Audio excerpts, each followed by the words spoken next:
Hola, ¿qué tal? Me da mucho gusto volver a saludarlos en una emisión más de Dominio Talentia MX, un programa con noticias y entrevistas donde se analiza el panorama laboral, especialmente en lo que se refiere a la administración de talento humano. No es exagerado afirmar que estamos en el peor momento de la pandemia. Según cifras oficiales, en la Ciudad de México y el área conurbada, la ocupación hospitalaria está al límite. En enero van varias veces en que se rompe el récord de contagios y fallecimientos en un día, superando incluso las cifras que nuestro país alcanzó en la denominada primera ola de coronavirus. Llegó a territorio nacional la nueva cepa inglesa de COVID-19, la cual, según parece, es más contagiosa y ataca más a la población infantil que la anterior. En este contexto, con el endurecimiento de medidas de distanciamiento social, se van a recrudecer las afectaciones a la economía y al empleo. Por ello, insistir en eliminar la subcontratación resulta más peligroso que nunca. La Organización Internacional del Trabajo, el Banco Mundial, la CEPAL y la OCDE han hecho un llamado a que en 2021 se aprovechen las ventajas del outsourcing con el fin de remontar la crisis que atravesamos. Además, la Organización Mundial de la Salud expresó que se requiere de la tercerización para distribuir y administrar masivamente las vacunas contra el coronavirus, sin las cuales es imposible superar la pandemia. La subcontratación es indispensable para inmunizar a la población, facilitar el acceso a las nuevas tecnologías y a los procesos de digitalización necesarios en el marco de la pandemia, crear empleos formales y fortalecer tanto los intercambios comerciales como los procesos productivos internacionales de los que depende la economía global. En esta edición de Dominio Talentia MX, acompáñanos a conocer los riesgos de eliminar el outsourcing, sobre todo en un momento como el actual. La siguiente cápsula se refiere a la insistencia del gobierno en eliminar la subcontratación. Te invitamos a verla. El 6 de enero pasado, el titular del Ejecutivo Federal insistió en la eliminación de la subcontratación. Además, mencionó que para el primer trimestre de 2021, el gobierno enviará a la Cámara de Diputados la propuesta de ley para prohibir este régimen laboral. Esto fue interpretado por algunos analistas económicos como el golpe final al proceso de negociación que tuvieron el gobierno federal con una parte del sector empresarial, ya que el acuerdo emanado de este proceso daba tiempo para analizar la conveniencia de eliminar un esquema tan favorable para el país de cara al inicio del nuevo periodo ordinario de sesiones del Congreso de la Unión. Anticipando la posición inflexible del gobierno, 3 organismos adscritos al Consejo Coordinador Empresarial decidieron no firmar el acuerdo.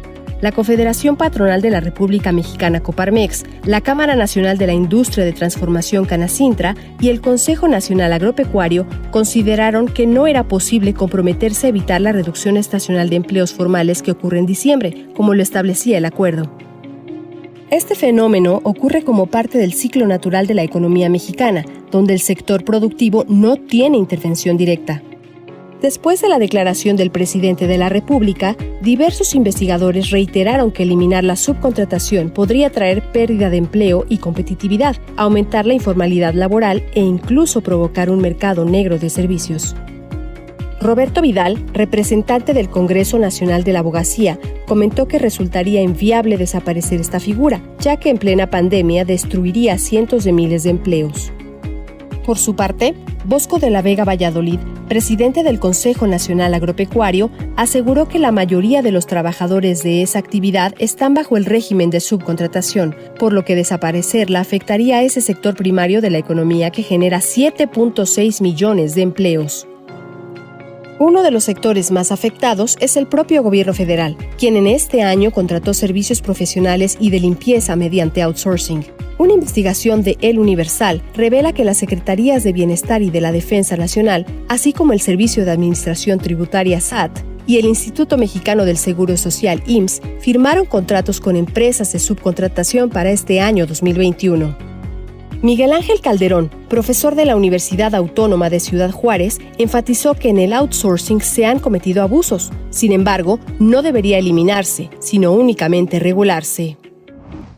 ¿Sabían que hay 12 millones de trabajadores en la economía gig en México y que durante el semáforo rojo 50,000 empleos del sector restaurantero se perdieron en el Valle de México? Los invito a ver las siguientes 2 notas para conocer más sobre esta información. La economía gig es una forma de trabajo digital donde las personas de manera independiente y autónoma desempeñan trabajos temporales usando plataformas como Upwork, Amazon Mechanical Turk o las más conocidas Uber, Didi o Airbnb. Si bien la independencia puede traer beneficios como la flexibilidad de horarios, estos trabajos no cuentan con seguridad social, ahorro para el retiro, vacaciones o aguinaldo. Es por eso que un informe de la consultora McKinsey mostró que el 60% de las personas en la economía gig lo hacen como fuente principal de ingresos y obligados por una necesidad económica. En Europa y Estados Unidos, 162 millones de personas realizan un trabajo independiente. En México, por su parte, existen aproximadamente 12 millones de trabajadores por cuenta propia o independientes. Estos representan el 22.8% de la población ocupada. Los expertos coinciden en que la economía gig seguirá creciendo en el futuro. Trabajadoras y trabajadores de la industria restaurantera se manifestaron la semana pasada en la Ciudad de México, con el objetivo de ser considerados como industria esencial para reabrir sus locales que han permanecido cerrados en la pandemia, primero en abril y mayo de 2020 y ahora en diciembre y enero de 2021. De acuerdo al último censo económico de 2018, en la Ciudad de México existen alrededor de 54,000 restaurantes que generan 270,000 empleos directos, en tanto que el Estado de México hay 68,000 restaurantes que emplean a 200,000 personas. Representantes del sector han mencionado que desde el inicio de la pandemia han cerrado 13,500 establecimientos en el Valle de México, lo que ha afectado a más de 50,000 trabajadores. Unos 500 restaurantes abrieron la semana pasada bajo la consigna de #abrimos o morimos. Algunos de ellos fueron amonestados administrativamente por las autoridades por operar en semáforo rojo.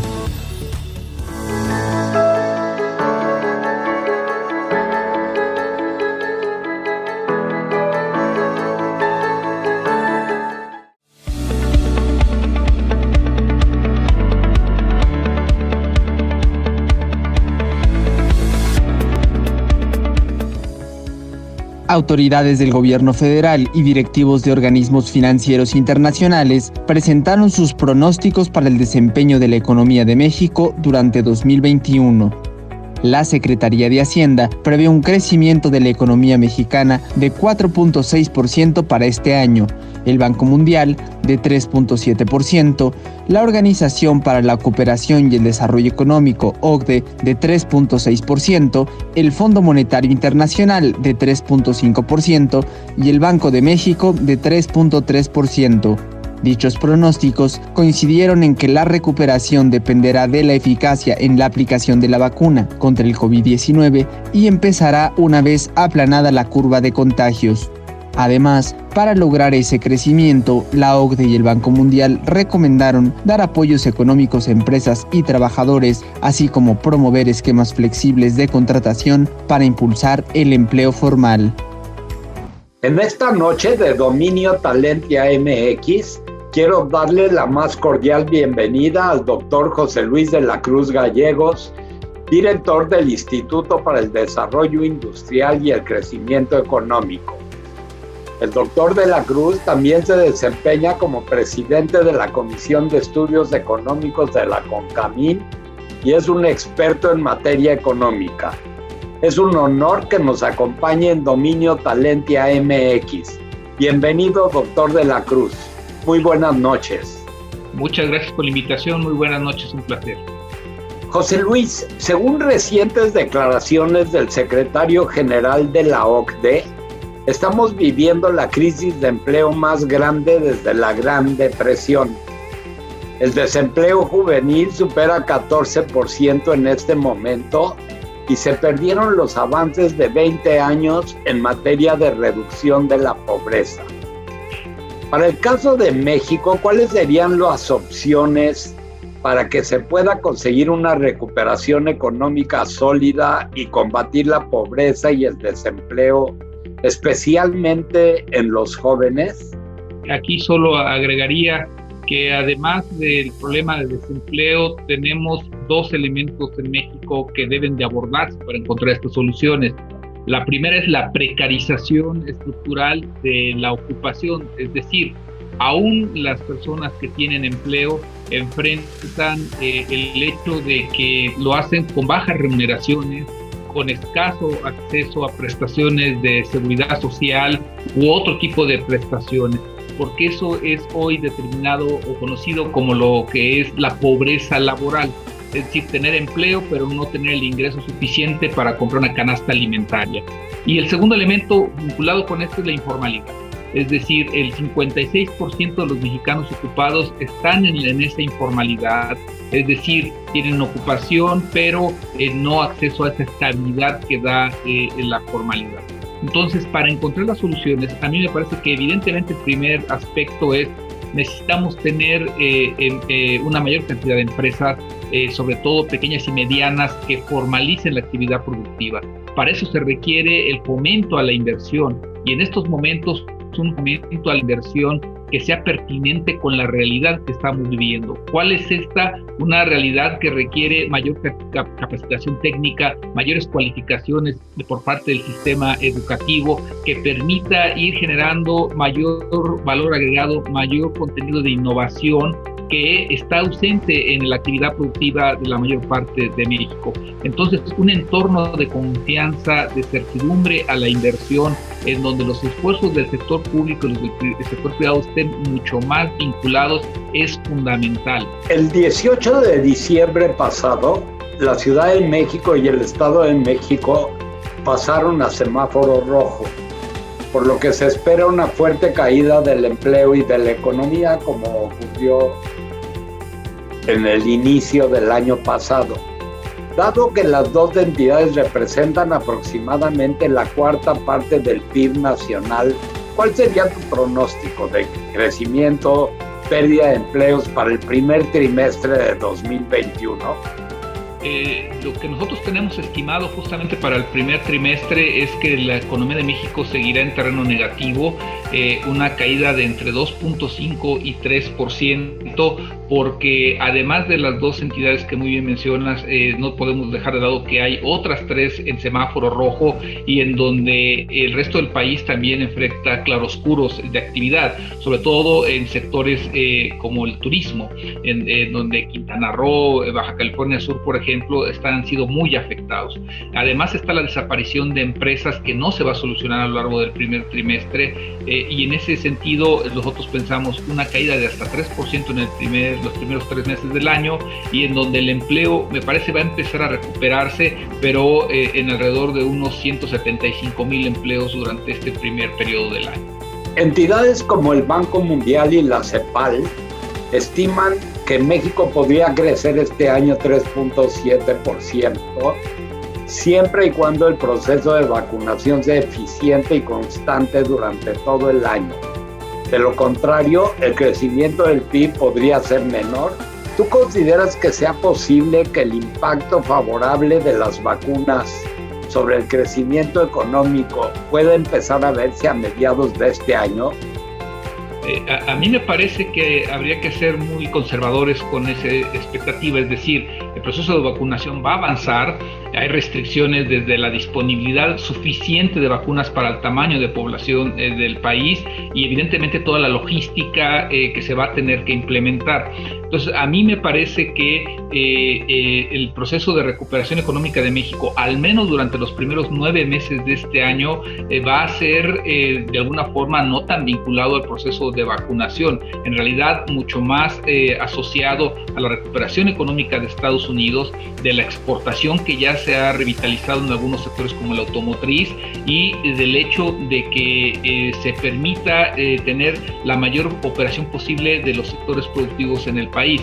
Algunas cadenas de restaurantes decidieron abrir el pasado lunes 11 de enero, a pesar de que continuaba el semáforo rojo en la Ciudad de México.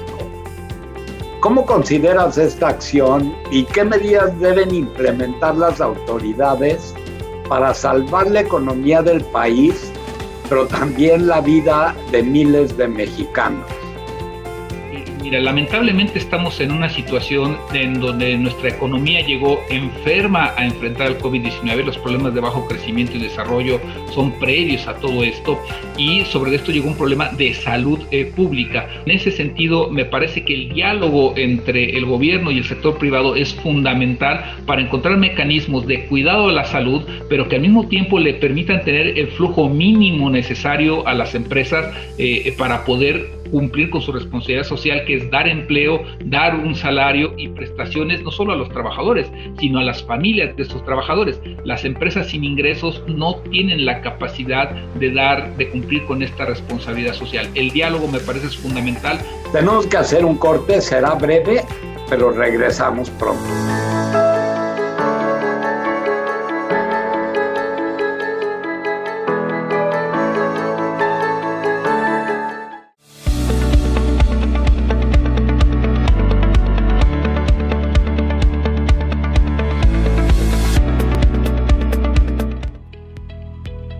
En 2012, la Organización Mundial de la Salud, perteneciente a la ONU, recomendó a los países de ingresos bajos y medianos subcontratar algunas etapas de la producción y distribución de vacunas.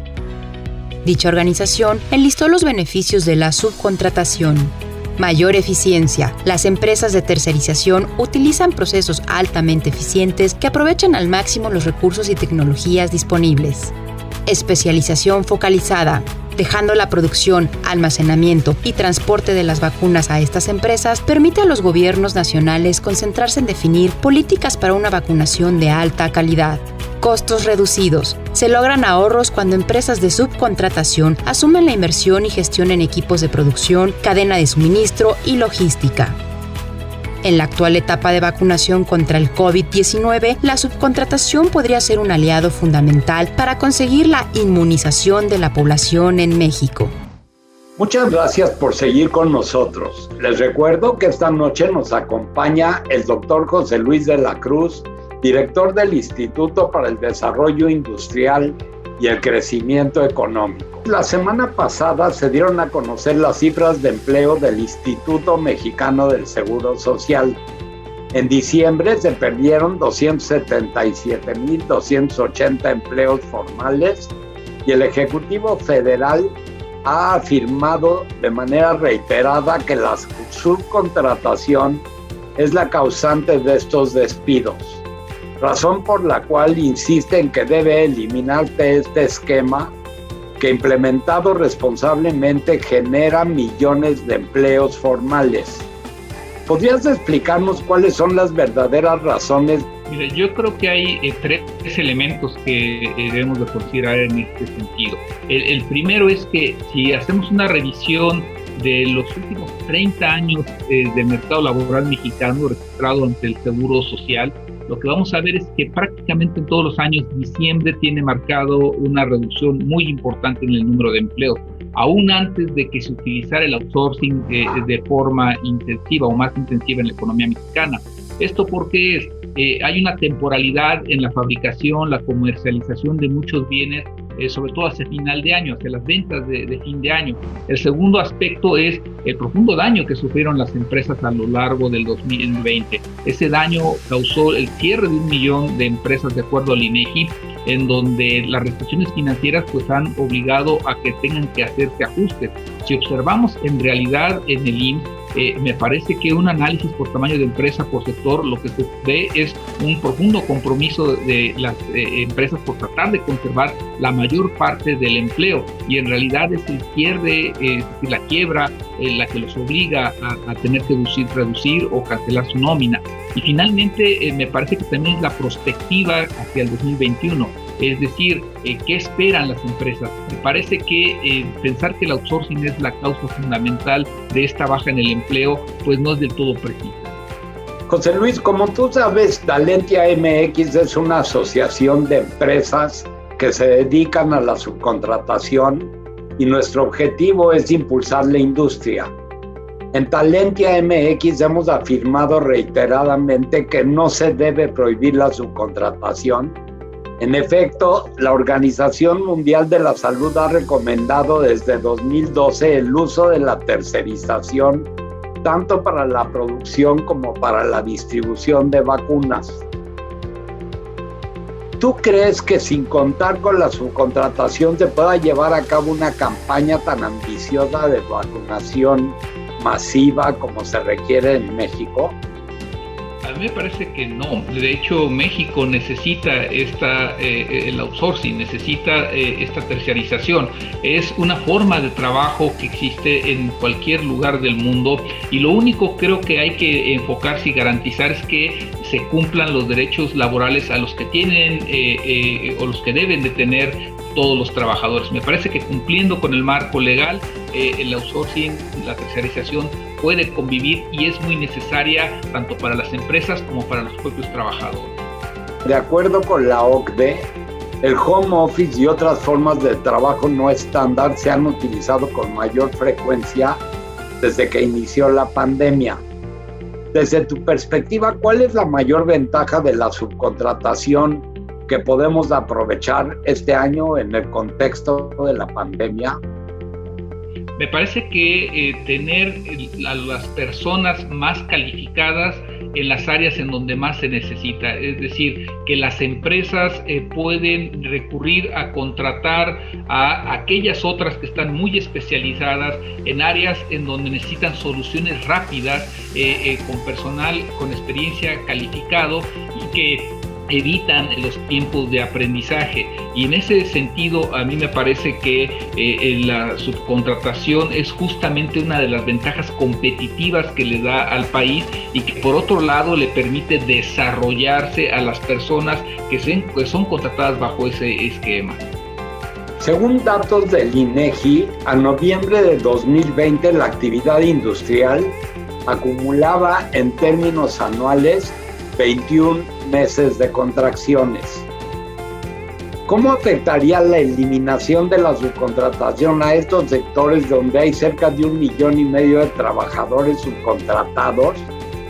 Y más específicamente, ¿qué estrategia de desarrollo industrial debe implementar México, José Luis, para impulsar el crecimiento económico? Comenzando por esto último, México requiere en realidad de un programa integral de desarrollo industrial. Es un paso necesario para poder llegar al desarrollo económico y social.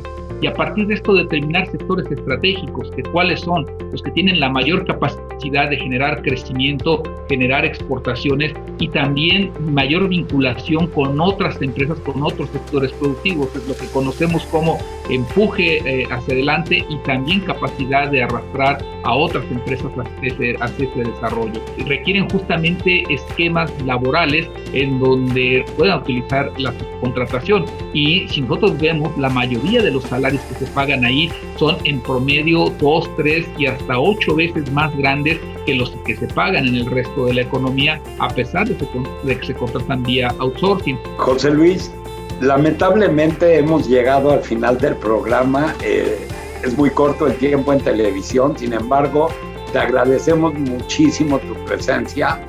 Ha sido muy importante para el público que nos ve, escucharte y ver los puntos de vista de un economista tan prestigiado. De verdad, muchas gracias y esperamos volver a tenerte en nuestro programa. Un placer, gracias. Muchas gracias por la invitación. Muchas gracias.